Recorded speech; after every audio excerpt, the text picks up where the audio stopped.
मी लहान असताना मला जत्रेत जायला फार आवडायचं. म्हणून एके दिवशी माझे आईवडील मला जत्रेत घेऊन गेले.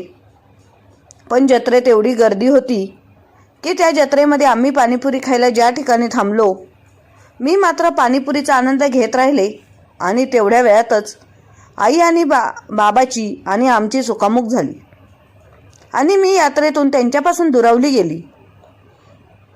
मी माझ्या आईवडिलांना शोधण्याचा खूप प्रयत्न केला, खूप रडली, पण मला काही माझे आईवडील मिळाले नाही.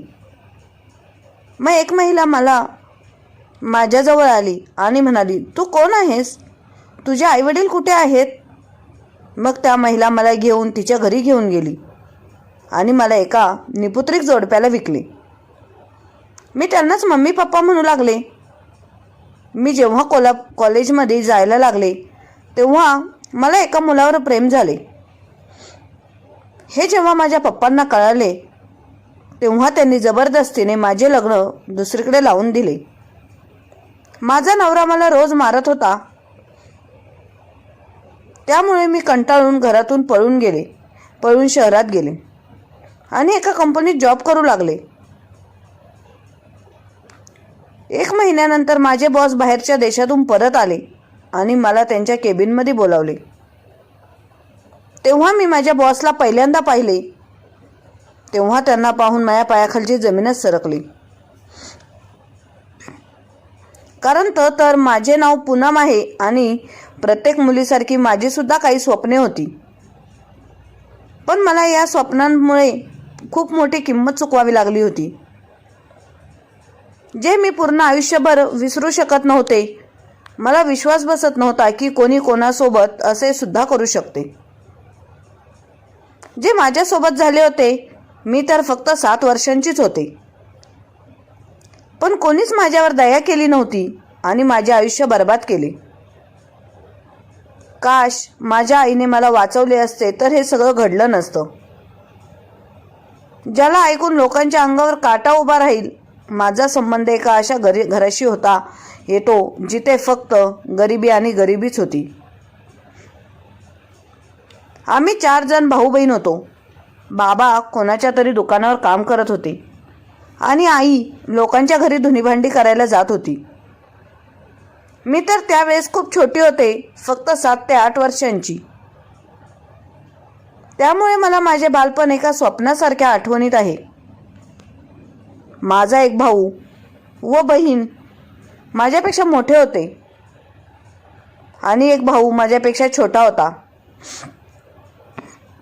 घरामध्ये खाण्यापिण्याची इतकी तंगी होती की खूप मुश्किलीने एक केक किंवा अर्धी भाकरी मिळत असायची. आम्ही दुसऱ्या मुलांसारखे शाळेत सुद्धा जाऊ शकत नव्हतो. पैसे घेऊन खाऊ खाणे तर दूरचीच गोष्ट होती. मला चांगल्या प्रकारे आठवते की एकदा आमच्या गावात जत्रा भरली होती. त्या जत्रेत जाण्यासाठी आम्ही भाऊ बहीण खूप हट्ट करत होतो. आमच्या बाबांनी आम्हाला सक्त ताकीद देऊन जत्रेत जाण्यासाठी नकार दिला होता. पण आम्ही ऐकले नाही आणि आमच्या आईबरोबर जत्रेत निघून गेलो. कारण आमच्या आईचे मन आम्हाला रडताना पाहून पागळले होते. माहीत नाही तो दिवस कोणता दिवस होता, पण तो दिवस माझ्या आयुष्यातला सगळ्यात वाईट दिवस होता. जेव्हा मी माझ्या आई आणि बाकी 3 बहीण भावांबरोबर सोबत जत्रेत गेले, लोकांची इतकी गर्दी पाहून मी खूप घाबरले होते. मी माझ्या मोठ्या बहिणीचे बोट पकडून ठेवले होते.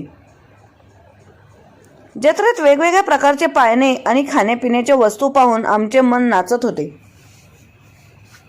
पण आमच्याजवळ पैसे नव्हते की आम्ही कोणती वस्तू खरेदी करू शकत नव्हतो. माझी बहीण म्हणत होती की आई मला पाळण्यात बसायचे आहे.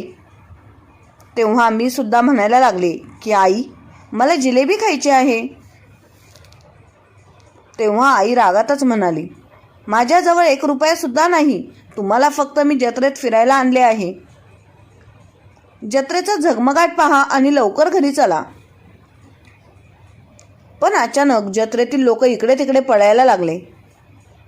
आई आम्हाला घेऊन एका बाजूला उभी राहिली, पण समजत नव्हते की नक्की काय झाले आहे, लोक का पळत आहेत. आणि मग आई अचानक म्हणाली, चला पटकन घरी चला, नाहीतर आपण इथेच फसले जाऊ. हे बोलून आईने दोन्ही भावांना हाताला धरून पुढे चालू लागली. मी छोटी होते. अचानक माझा पाय कुण्यातरी वस्तूमध्ये अडकला आणि मी तिथेच पडले. माझा हात माझ्या बहिणीच्या हातून सुटला होता, पण कोणीच माझ्यासाठी थांबले नाही. मी आईला आवाज देत राहिले, पण जत्रेतील लोकांच्या आवाजात माझा आवाज हरवला होता. आई, माझे 2 भाऊ, 1 बहीण सगळे माझ्या नजरेसमोरून पुसटसे होत गेले. आणि मी लोकांच्या धक्काबुक्कीपासून वाचत एका बाजूला उभी राहून रडायला लागले. मी आईला खूप आवाज दिले आणि त्यांना इकडे तिकडे शोधण्याचा सुद्धा खूप प्रयत्न केला, पण मला ना आई दिसली, नाही माझी बहीण, नाही माझे भाऊ दिसले. मी खूप जोरजोरात रडत होते की काही वेळानंतर एक महिला माझ्याजवळ आली आणि विचारायला लागली, इथे का उभी आहेस आणि एवढी का रडत आहेस. मी तिला म्हणाले की माझी आई माहीत नाही कुठे हरवली आहे. तेव्हा ती महिला म्हणाली, काळजी करू नकोस, मी तुला तुझ्या आईजवळ पोहोचवते. तिचे बोलणे ऐकून मी रडायचे थांबले होते आणि तिच्यासोबत तिचा हात पकडून जाऊ लागले. त्या महिलेने मला गाडीमध्ये बसवले आणि मला तिच्या घरी घेऊन गेली.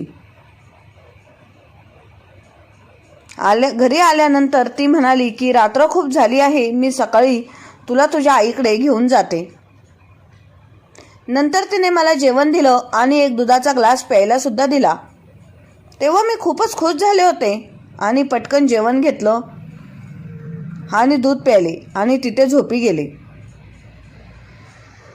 जेव्हा सकाळ झाली तेव्हा तिने मला नाश्ता सुद्धा दिला आणि म्हणाली, हे कपडे घालून घे आणि तयार हो, मग आपण जाऊयात. नवीन कपडे घालून कपडे पाहून माझे मन उड्या मारू लागले. मी पटकन कपडे बदलले. त्यानंतर मी त्या महिलेला म्हणाले, आंटी चला, मला माझ्या आईकडे घेऊन चला. तेव्हा ती म्हणाली, मी तुझ्या आईला शोधण्याचा खूप प्रयत्न केला आहे, पण ती मला कुठेच भेटली नाही. त्यामुळे जोपर्यंत तुझी आई आपल्याला मिळत नाही तोपर्यंत तू माझ्याजवळच राहा. हे ऐकून मी शांत झाले आणि माझ्या डोळ्यातून अश्रू वाहू लागले. ती म्हणू लागली की मी तुला माझी मुलगी बनवून ठेवेल, तुला कोणत्याच गोष्टीची कमी भासू देणार नाही. जेव्हा तुझी आई आपल्याला मिळेल तेव्हा तू त्यांच्याजवळ जा. तिने मला माझे नाव विचारले आणि मला खेळण्यासाठी खेळणी सुद्धा दिली. आणि अशा प्रकारे मी त्या आंटीजवळ राहायला लागले. मला तिथे राहून काही दिवसच झाले होते की एक दिवस अजून एक आंटी आणि अंकल तिथे आले आणि मला त्यांच्यासोबत घेऊन गेले. त्यांनी मला सांगितले की आम्ही तुझ्या आईला भेटलो आहे, पण तुझ्या आईने तुला भेटण्यासाठी नकार दिला आहे. ती म्हणते की माझ्याजवळ पहिल्यापासून खूप सारी मुलं आहेत, मी पूनमला नाही सांभाळू शकत. पूनमचे ओझे मी नाही झेलू शकत. मी तर खूप छोटी होते, मला या सर्व गोष्टी समजत नव्हत्या. त्यामुळे मी रडायला सुरुवात केली. तेव्हा त्या अंकलने मला ओरडून गप्प केले. आता मी त्यांच्यासोबतच त्यांच्या घरी गेले. त्यांचे घरसुद्धा एका खेडेगावात आमच्या घरासारखेच होते, पण त्यांच्या घरामध्ये मुलं नव्हती, मी एकटीच होते. त्यामुळे मला पोट भरून खायला प्यायला मिळत होते, पण मला प्रेम मिळत नव्हते. पहिल्यांदा तर मला माझ्या आईबाबांची आणि माझ्या बहीण भावांची खूप आठवण येत होती, पण हळूहळू मी त्यांना विसरायला लागले आणि नवीन मम्मी पप्पाजवळ माझे मन रमू लागले. माझे पप्पा शहरातून कपडे आणून गावातल्या दुकानात विकत होते आणि मम्मी घरी घरी छोट्या मुलांचे कपडे विकत होती. गावातल्या भरपूर महिला कपडे घेण्यासाठी आमच्या घरी येत होत्या. मम्मीने त्यांना सांगितले होते की ही पूनम आहे आणि आमची मुलगी आहे. आम्ही हिला एका अनाथ आश्रमातून दत्तक घेतले आहे. हे ऐकून सगळ्या महिला माझ्या मम्मीचे कौतुक करत होते आणि मी मात्र हैराण होत होते की मला कोणत्या अनाथाश्रमातून नव्हते आणले, तर मी एका जत्रेत हरवले होते. आणि मग मला परत माझ्या आईची आठवण यायची, जिने मला तिच्याजवळ नेण्यास नकार दिला. मला एक ओझे समजले होते, त्यामुळे मी माझ्या जन्मदात्या आईचा तिरस्कार करायला लागले. मला माझ्या नवीन पप्पा मम्मीने स्कूलमध्ये टाकले होते. आमचे गाव छोटे खेडेगावात होते, तरीसुद्धा तिथे स्कूल होती. मी तिथे शिकू लागले. मम्मी पूर्ण दिवस घरातले काम आणि कपडे विकण्यात व्यस्त असायची. पप्पांनासुद्धा त्यांच्या कामातून वेळ भेटत नव्हता. माहीत नाही हे लोक मला त्यांच्यासोबत त्यांच्या घरात काय घेऊन आले होते. त्यांना तर माझ्याशी काही देणं घेणंच नव्हतं. दोघेही आपापल्या कामात व्यस्त असायचे. ते तर मला त्यांची मुलगी बनवून घेऊन आले होते, पण मुलीचे प्रेम देत नव्हते. जसजशी मी मोठी होत गेले तेव्हा मला माहीत पडले की या दोघांच्या लग्नाला 14 वर्ष होऊन गेली. तरीसुद्धा त्यांना मुलबाळ नव्हते, त्यामुळे ते मला त्यांची मुलगी बनवून आपल्या घरी घेऊन आले होते. अशा प्रकारे दिवस सरत होते. मला मुलगी बनवून घरी आणणारे त्यांच्या आयुष्यात मला वेळसुद्धा देत नव्हते. मी सुद्धा माझे शिक्षण आणि थोडेफार घरातल्या कामात बिझी राहू लागले होते. माझ्या पप्पांना राग फार लवकर येत होता. ते मम्मीला छोट्या छोट्या गोष्टीवरून कायम रागवत असायचे, पण मला कमीच रागवत असायचे. पप्पांचा सगळा राग मम्मीवर निघायचा आणि मम्मी तिचा सगळा राग माझ्यावर काढायची. मला मारत तर नव्हती, पण मला टोमणे खूप द्यायची. त्यामुळे माझे मन खूप जळायचे. मी कायम विचार करायचे की या लोकांना मुलाची गरज नव्हती, मग ते मला इथे काय घेऊन आले होते. कदाचित लोकांच्या बोलण्यापासून वाचवण्यासाठी मला ते इथे घेऊन आले होते का. असो, मला माझ्या प्रश्नांची उत्तरं मिळत नव्हती. असाच वेळ निघून जात होता आणि मी तरुण झाले होते. मी 10वीपर्यंत शिकले होते. मी अभ्यासात खूप तरबेज होते. मी पप्पांना म्हणाले होते की मला पुढे शिकायचे आहे, मला शिक्षणासाठी शहरात पाठवा. पण पप्पा म्हणाले होते की आपल्या खानदानात मुली एवढे शिकत नाहीत, त्यामुळे मी तुला पुढे शिकण्यासाठी पाठवू शकत नाही. त्यानंतर मी शांत झाले होते आणि मम्मी पप्पांसोबत कमीच बोलू लागले होते. जेव्हा काही दिवसांनी पप्पांना जाणवले की मी उदास राहायला लागले आहे, तेव्हा त्यांना माझ्या उदासीचे कारण कळाले. त्यांना कळाले की मला पुढे शिकायचे आहे. या गोष्टीचा माझ्यावर इतका परिणाम झाला होता की माझी तब्येतसुद्धा खराब राहायला लागली होती. कारण मी खाणेपिणे कमी केले होते आणि कोणतेच काम मनापासून करत नव्हते. तेव्हा पप्पांनी मला या अटीवर शहरात पाठवण्याचा निर्णय घेतला की मी कधीच त्यांचा विश्वास तोडणार नाही. मी पप्पांना वचन दिले तेव्हा त्यांनी मला त्या शहरातल्या आंटीजवळ पाठवले, ज्यांच्याजवळून मला लहानपणी दत्तक आणले होते. आंटी आता पहिल्यापेक्षा वयस्कर दिसू लागली होती, पण अजूनसुद्धा ती एकटीच राहत होती. त्यांची काम करण्यासाठी घरात नोकर मंडळी होती. ती 24 तास घरी एकटीच राहत होती. इथे काही दिवस राहिल्यानंतर मला कळाले की आंटी एक विवाह संस्था चालवत आहे आणि ज्या लग्न झालेल्या आणि निपुत्रिक जोडप्यांना मुलांची गरज असते, त्यांना आंटी कुठून ना कुठून मुलं आणून देत होती. मी हैराण होत होते की ही मुलं त्यांच्याजवळ येतात कुठून. मी एक दिवस माझ्या मनाला प्रश्न विचारला, तेव्हा आंटी थोडी पहिले गडबडली आणि नंतर म्हणाली, ज्या मुलांचे आई वडील नसतात, जे अनाथ असतात, असली मुलं काही लोक माझ्याजवळ आणून देतात. आणि आजकालचा जमाना खूपच खराब आहे. काही मुली लग्नाच्या अगोदरच आई होतात आणि त्या आपल्या मुलाला जन्म देण्या अगोदरच मारतात. पण जेव्हा मला कळते तेव्हा मी त्यांना खूप समजावते की तू 9 महिने या मुलाला पोटात वाढव. कोणालाच मी ही गोष्ट कळू देणार नाही आणि 9 महिन्यानंतर जशी तू बाळाला जन्म देशील ते मूल मला देऊन टाक. मी बदल्यात त्या मुलाच्या आईला काही पैसेसुद्धा देते. अशा प्रकारे मुलाचा जीवसुद्धा वाचतो आणि निपुत्रिक जोडप्यांचे भलेसुद्धा होते. आंटीचे हे बोलणे ऐकून मला खूप चांगले वाटले होते की ही आंटी खूप छान काम करते. आंटीने घरातच एका खोलीला त्यांचे ऑफिस बनवले होते. मी आंटीला म्हणाले की शिक्षणासोबत मी तुमच्या कामात तुम्हाला मदत करू शकते.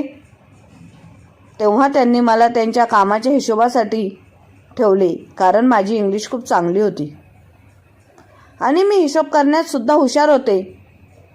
आता हळूहळू मी त्यांचे काम पाहायला लागले. तेव्हा कॉलेजवरून जेव्हा मी घरी यायचे तेव्हा मी त्यांच्या ऑफिसचे काम पाहत होते आणि संध्याकाळी थोडाफार अभ्यास केल्यानंतर त्यांच्यासोबत बसून गप्पा मारत होते आणि थोड्या वेळानंतर माझ्या खोलीत निघून जात होते. हीच माझी रुटीन ठरली होती. अशाच प्रकारे 1 वर्ष निघून गेले आणि या एका वर्षात मी 4 ते 5 वेळाच गावाला गेले होते, कारण पप्पा 2 आठवड्यानंतर शहरात चक्कर मारत होते. तेव्हा मला भेटायला येत होते. ते प्रत्येक महिन्याला काही पैसे सुद्धा पाठवत होते. पण आता आंटी सुद्धा मला माझ्या कामाचे पैसे द्यायला लागली होती. त्यामुळे मी पप्पांकडून पैसे घेण्यास नकार दिला होता. तेव्हा पप्पा म्हणाले की मग हे पैसे मी तुझ्या नावाने सेव्ह करून ठेवतो, म्हणजे तुझ्या भविष्यात उपयोगी येतील. मी तुझ्यासाठी FD करतो. पप्पांचे बोलणे ऐकून मी शांत बसले होते, कारण मला पप्पांच्या मनातलं कळलं होतं, पण मला लग्नाबद्दल विचार करायचाच नव्हता, कारण मला अजून खूप शिकायचे होते. मग असे झाले की कॉलेजमध्ये माझी एका मुलाबरोबर मैत्री झाली. नोट्सच्या कारणाने माझे त्याच्यासोबत बोलणे होऊ लागले. तेव्हा ते बोलणे हळूहळू मैत्रीत बदलले गेले. आम्ही दोघे एकाच क्लासमध्ये शिकत होतो. ती मैत्री हळूहळू प्रेमामध्ये बदलत गेली. त्या मुलाचे नाव महेश होते. तो एका श्रीमंत घरातला मुलगा होता. जेव्हा त्याने मला त्याच्याबद्दल सगळे काही सांगितले तेव्हा मला समजले नव्हते की त्याच्या घरचे माझ्यासारख्या गरीब मुलीला सून म्हणून कसे स्वीकारतील. महेश म्हणाला होता की माझे मम्मी पप्पा जुन्या विचारांचे नाहीत, उलट त्यांना या गोष्टीचा फरक पडणार नाही की तुझे बॅकग्राऊंड काय आहे, कारण तू आधीच खूप सुंदर दिसायला आहेस आणि खूप हुशार देखील आहेस. महेशच्या या बोलण्यामुळे मला थोडाफार दिलासा तर मिळाला होता, पण मनात एक विचित्र प्रकारची भीती निर्माण झाली होती. मला त्यांच्या घरच्यांकडूनच भीती वाटत होती, पण मला नव्हते माहीत की खरी समस्या तर माझ्या घरच्यांकडून निर्माण होईल. मी कायम रात्रीचं महेशसोबत फोनवर बोलत असायचे, त्याच्यामुळे आंटीला माझ्यावर संशय आला होता. एक दिवस तिने मला विचारले की रात्रीच्या वेळेला तू कोणासोबत फोनवर बोलतेस? तुझ्या आयुष्यात एखादा मुलगा नाही ना ज्याच्यासोबत तुझी मैत्री झाली आहे? तेव्हा मी आंटीला म्हणाले होते की तो माझा क्लासमेट आहे आणि खूप चांगला मुलगा आहे. आम्ही एकमेकांना पसंत करतो. तेव्हा आंटी माझे बोलणे ऐकून हसायला लागली आणि म्हणाली, लक्षात ठेव, तू ज्या घरची मुलगी आहेस ते लोक या गोष्टीला परमिशन देणार नाहीत. मी आंटीला म्हणाले की पण महेशला माझ्यासोबत लग्न करायचे आहे. तो माझ्यासोबत टाइमपास करत नाही. आंटी म्हणाली होती की चल पाहू, जे काही होईल ते तुझ्या समोर होईल. त्यानंतर परत आंटी माझ्या सोबत या विषयावर कधीच बोलली नाही. मला त्यांच्याजवळ राहून 3 वर्ष होणार होते आणि काही दिवसातच माझी एक्झामसुद्धा सुरू होणार होती. म्हणूनच मी या गोष्टीचा विचार करणे सोडून दिले होते आणि माझ्या अभ्यासात मग्न झाले होते. ज्या दिवशी माझा शेवटचा पेपर होता त्या दिवशी मी पेपर देऊन घरी आले तेव्हा आंटी कोणासोबत तरी फोनवर बोलत होती. मी आंटीचे फोनवरचे बोलणे ऐकले तर माझे कान उभे राहिले, कारण ती कोणाला तरी फोनवर म्हणत होती की पूनमला ज्या गावातून जत्रेतून घेऊन आले होते त्याच गावात माझी एक चुलत बहीण राहते आणि ती पूनमच्या खऱ्या आईवडिलांना ओळखते. हे ऐकून मी तिथेच लपून उभी राहिली होती, कारण मला जाणून घ्यायचे होते की आंटी पुढे काय बोलणार आहे. पण मी जे काही ऐकले ते ऐकून माझ्या पायाखालची जमीनच सरकली. आंटी फोनवर कोणाला तरी म्हणत होती की मी माझ्या ओळखीतल्या निपुत्रिक जोडप्याला विकून टाकले होते, पण त्यांनी अजूनपर्यंत मला अपूर्ण पैसे दिले नाहीत आणि ती मुलगी तर आता तरुण झाली आहे आणि माझ्याजवळच काम करते. मी विचार करते की ती खूप सुंदर आहे दिसायला आणि कोवळी मुलगी सुद्धा आहे, मग हिलाच कोणाला तरी विकते. ज्यांच्याकडून मला भरपूर पैसे मिळतील हे ऐकले आणि मी पटकन आंटीच्या समोर गेले. तेव्हा ती मला पाहून चकित झाली आणि तिने पटकन फोन ठेवून दिला.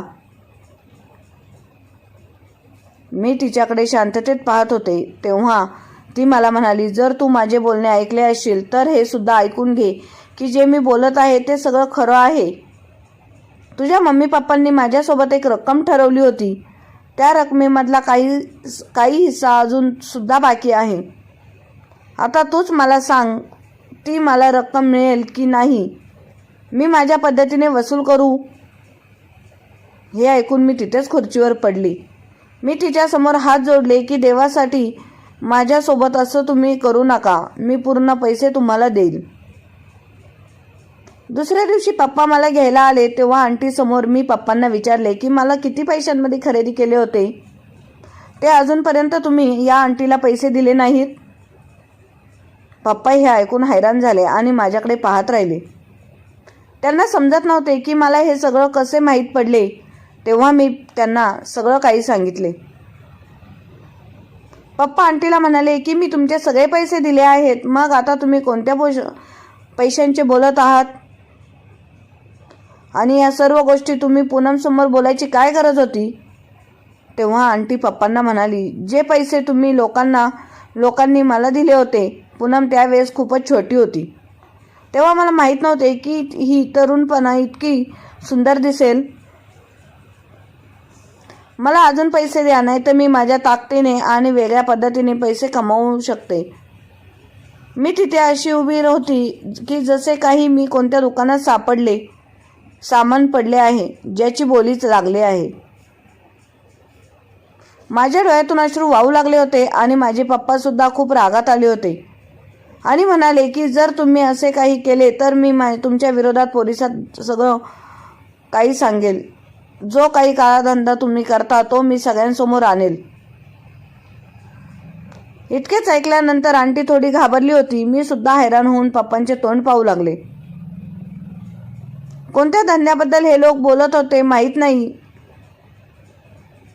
पप्पा म्हणाले की मी हिला माझ्यासोबत घेऊन जात आहे. आता ती तुमच्याजवळ अजिबात राहणार नाही. तेव्हा आंटीने रागात महेशबद्दल सर्व काही पप्पांना सांगितले की तुमची मुलगी तर रासलीला करून बसली आहे. हे ऐकल्यानंतर तर पप्पा अजूनच रागात येऊन मला गावाला घेऊन गेले. गावाला जाऊन मम्मीला सर्व काही सांगितले तर मम्मी मला मारायला लागली आणि पप्पांना म्हणायला लागली की मी म्हणाले होते ना, परक्याचे रक्त ते परक्याचेच असते, आपले नसते. पाहिले नाही ही मुलगी आपल्याला काही दिवस दाखवायला लागली आहे. पप्पा म्हणाले, असे काहीच होणार नाही. एका आठवड्यात मी हिचे लग्न लावून देईल. जर ही आपल्याला परकेपणा दाखवू शकते तर मग मी सुद्धा हिला दाखवेल की परकेपणा काय असतो. आजपर्यंत मी हिचा बाप होऊन हिला सांभाळले आहे, पण आता ही सुद्धा बघेल की माझे नाक कापण्याचा परिणाम काय होईल. असे बोलल्यानंतर पप्पांनी मला एका खोलीत बंद केले. त्या दिवशी मी खूप रडले होते, कारण आयुष्यभर मी सख्या आईवडिलांना वाईट साईड बोलत राहिले. हा विचार करत राहिले की माझ्या आईने मला मुद्दामून सोडले होते, पण सत्य तर हे होते की ती बिचारी आजपर्यंत माझ्यासाठी तडफडत असेल. आंटीने मला जत्रेतून किडनॅप केले होते आणि मग या लोकांकडून पैसे घेऊन मला विकले होते. त्यांनी माझी कदरच केली नव्हती. यापेक्षा तर चांगलेच यांनी मला मारून टाकले असते तर बरं झालं असतं. पण आता काहीच होऊ शकत नाही. काही माहीत नाही मी कोणत्या गावामधील होते आणि माझे आईवडील कोण होते. हा सगळा विचार करताना माझे डोकं फुटायला लागले होते, पण माझा रडण्याचा आवाज कोणावरच काहीच परिणाम झाला नाही. आणि पप्पांनी माहीत नाही माझे लग्न कोणासोबत ठरवले होते. मी खूप रडले. पप्पांसमोर हात जोडून विनंती केली की महेशवर खूप प्रेम करते आणि तो खूप चांगला मुलगा आहे आणि चांगल्या घरातला देखील आहे. तो माझ्यावर देखील खूप प्रेम करतो. माझ्यासोबतच अशी जबरदस्ती करू नका. पण ते माझ्या तोंडून परक्या मुलाचे नाव ऐकून जुन्या विचारांचे पप्पा रागाने लालबुंद झाले होते. त्यांनी माझ्या गालावर इतकी जोरात थप्पड मारली की मी खाली जमिनीवर तडफडत पडले होते. ते म्हणाले की तुझे लग्न ठरले आहे, तिथेच तुझे लग्न होईल आणि लग्नानंतर तुझा आमच्याशी काही संबंध राहणार नाही.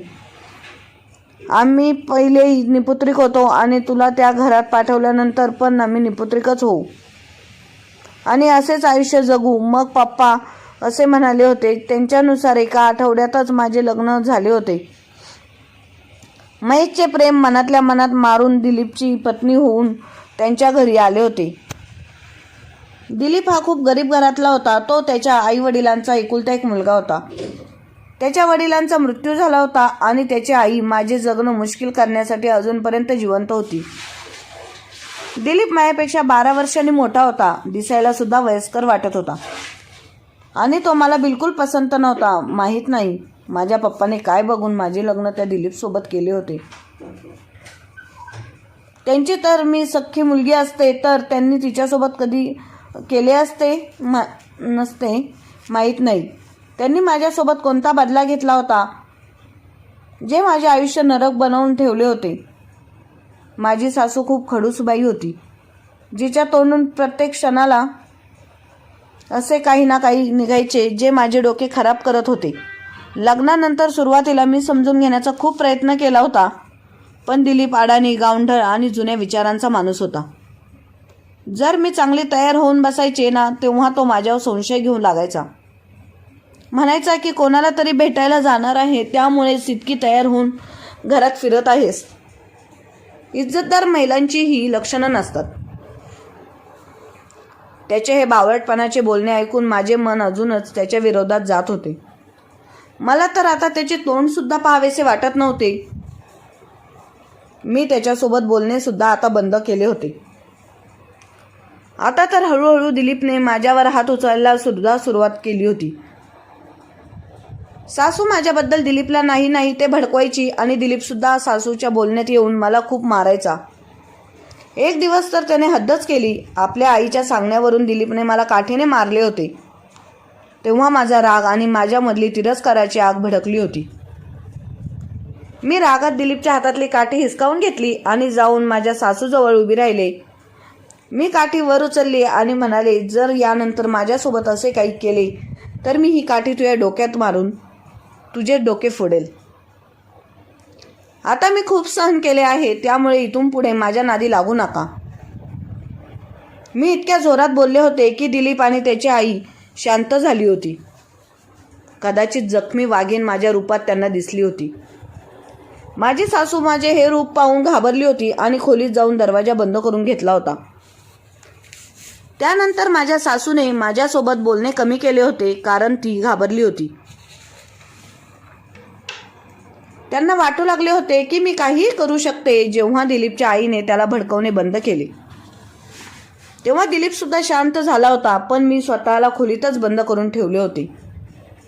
मी फक्त त्याच वेळी खोलीच्या बाहेर निघत होते जेव्हा स्वयंपाक करायचा असेल आणि स्वयंपाक करून मी माझे जेवण माझ्या खोलीत घेऊन येत होते आणि मग खोलीच्या बाहेर निघत नव्हते आणि नाही त्या लोकांसोबत काही बोलत होते. एक दिवस मी या घरातून पळून जाण्याचा प्लॅन बनवला आणि मला लवकरच ती संधी मिळाली होती, कारण माझ्या सासूच्या नातेवाईकांकडे लग्न होते.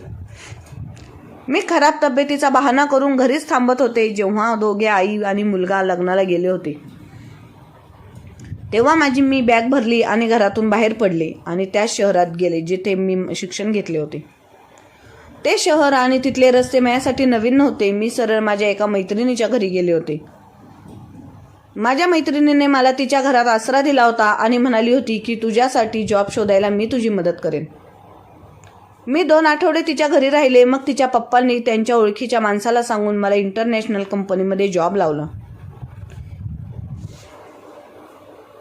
मी इतकी जास्त शिकलेली तर नव्हते, पण माझी इंग्लिश खूप चांगली होती, त्यामुळेच मला जॉब एकदम सहजरित्या मिळाला होता.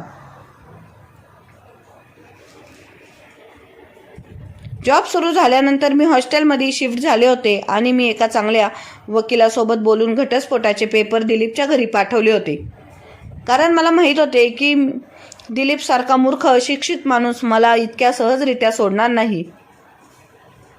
जेव्हा मी या शहरात आले तेव्हा महेशची आठवण मला खूप सतावत होती. जेव्हापासून लग्न झाले होते मी महेशसोबत सगळे संबंध तोडून टाकले होते, कारण मला माहीत होते की माझे लग्न झाले आहे म्हटल्यावर महेशबद्दल विचार करणे मी पाप समजत होते. पण माहीत नाही का महेशला माझ्या हृदयातून मी काढू शकले नव्हते. माझे मन म्हणत होते की एकदा महेशसोबत बोलून बघ. परत विचार करत होते की मी एक लग्न झालेली स्त्री आहे, मग तो माझ्यावर आता प्रेम का करेल आणि त्याच्या जीवनात माझा स्वीकार का करेल. फक्त हा विचार करूनच मी थांबत होते. जॉब करून जेव्हा 1 महिना पूर्ण झाला तेव्हा कंपनीच्या बॉसने मला ऑफिसमध्ये मीटिंगसाठी बोलावले. बॉस माझ्या कामावर खूप खुश होते, पण जेव्हा मी कंपनीत जॉईन झाले होते त्यावेळेला बॉस बाहेरच्या देशात होते. याच कारणामुळे मी माझ्या बॉसला भेटू शकले नव्हते. त्या माझ्यासोबत काम करणारे सांगत होते की ही कंपनी पूर्ण नवीन आहे आणि एक तरुण मुलगा या कंपनीचा ओनर आहे, जो खूप मेहनती आणि चांगल्या मनाचा माणूस आहे. मी माझ्या बॉसवर न भेटताच इम्प्रेस झाले होते, कारण मला हे माहीत पडले होते की माझे बॉस पहिले खूप गरीब घरातले होते आणि त्यांनी आपल्या कष्टाने एवढे मोठे साम्राज्य उभे केले होते. त्यामुळे मी त्या दिवशी खूप खुश झाले होते की आता मी माझ्या बॉसला पहिल्याच वेळेस भेटणार आहे. जेव्हा मी त्यांच्या केबिनमध्ये गेले तेव्हा मी खूप हैराण झाले होते, कारण तो खूपच तरुण मुलगा होता. मला त्यांना भेटून खूप आनंद झाला की आपल्या देशातले तरुण आपल्या भविष्याला घेऊन इतके मॅच्युअर झाले आहेत. बॉससोबत पहिली भेट खूप छान झाली. त्यांनी माझ्या कामाचे खूप कौतुक केले आणि माझ्या पगारात सुद्धा वाढ केली होती. मी त्या दिवशी खूप आनंदात हॉस्टेलमध्ये गेले होते. माझ्या नावावर आलेले घटस्फोटाचे पेपर मला मिळाले होते. मी देवाचे आभार मानले की दिलीपसारख्या अशिक्षित माणसापासून माझा जीव सुटला. आता मी स्वतंत्र होते आणि माझ्या आयुष्याचा मी स्वतः निर्णय घेऊ शकत होते. नाही मी माझ्या आईवडिलांशी कॉन्टॅक्ट केला होता आणि नाही त्या आंटीशी पण. मला माहीत होते की ते सगळे लोक माझ्यासोबत प्रामाणिक नव्हते. याचमुळे मी माझ्या पायांवर उभे राहून माझ्यासाठी एक चांगला निर्णय घेणार होते. काही दिवसानंतर बॉसने मला परत त्यांच्या ऑफिसमध्ये बोलावले आणि काही नवीन काम माझ्यावर सोपवले. मी माझा बेस्ट देऊन ते कामसुद्धा चांगल्या प्रकारे करून बॉस समोर ठेवले होते. तेव्हा ते खूप खुश झाले होते आणि त्यांनी त्यांच्यासोबत मला लंच ऑफर केली होती. मी थोडी संकोचले, पण बॉस म्हणाले, मला तुमचा छोटा भाऊ किंवा मोठा भाऊ समजा. जर तुम्ही माझ्यासोबत लंच केला तर मला आनंदच होईल.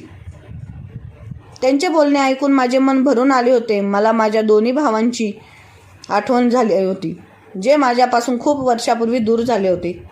मी बॉससोबत लंच करायला गेले तेव्हा त्यांनी मला माझ्याबद्दल विचारले. तेव्हा मी सुद्धा त्यांना माझ्या बाबतीत शॉर्टमध्ये थोडेफार सांगितले, पण ते म्हणाले की माहीत नाही, मला तुमच्यासोबत बोलल्यावर एक आपलेपणा जाणवतो. जर तुम्हाला वाईट वाटत नसेल तर मी तुम्हाला बहीण मानू शकतो का? मला हे ऐकून खूप आनंद झाला, त्यामुळे मी आनंदातच होते. हो म्हणाले आणि त्यांनी माझा नंबरसुद्धा घेतला आणि मला म्हणाले, जर तुम्हाला कोणती गरज पडली तर मला या नंबरवर न घाबरता कॉल करा. त्या दिवशी नंतर कधी माझे त्यांच्यासोबत फोनवरच बोलणे होत होते.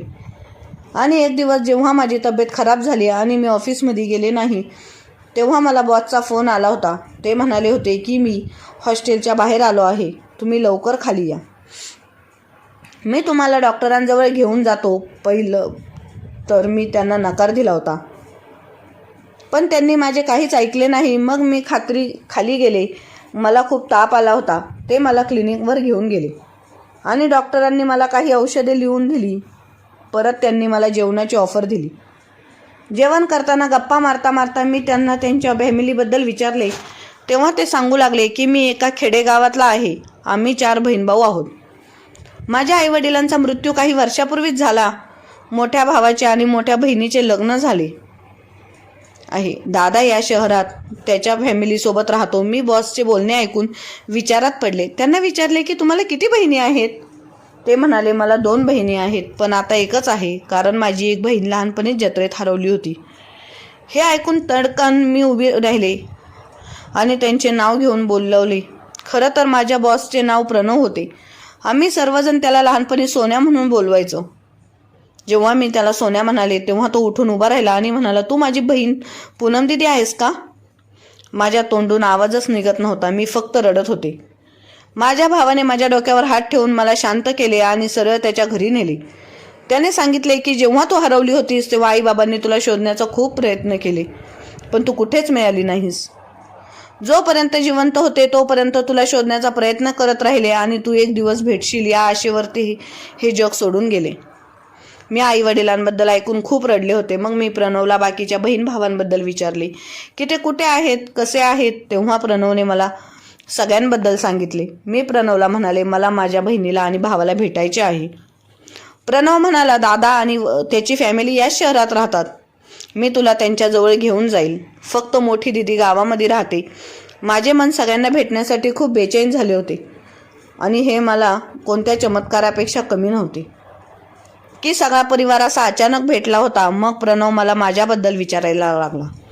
तेव्हा मी त्याला माझी संपूर्ण कहाणी सांगितली की ती ऐकून त्याला फार दुःख झाले होते. मग नंतर त्याने देवाचे आभार मानले की मी त्याला सही सलामत भेटले. त्याने मला जॉब करण्यासाठी नकार दिला. म्हणाला, आता तू घरी बसून आराम कर, एन्जॉय कर. तुझा हा भाऊ आहे ना. हे ऐकून मी हसायला लागले होते. प्रणवने मोठ्या भावाला फोन करून सगळं काही सांगितले आणि बहिणीला सुद्धा फोन करून मोठ्या भावाच्या घरी बोलावले. आणि आठवडे शेवटी प्रणव मला मोठ्या भावाच्या घरी घेऊन गेला होता. तेव्हा आम्ही सर्वजण एकमेकांना भेटलो आणि खूप वेळ रडत होतो.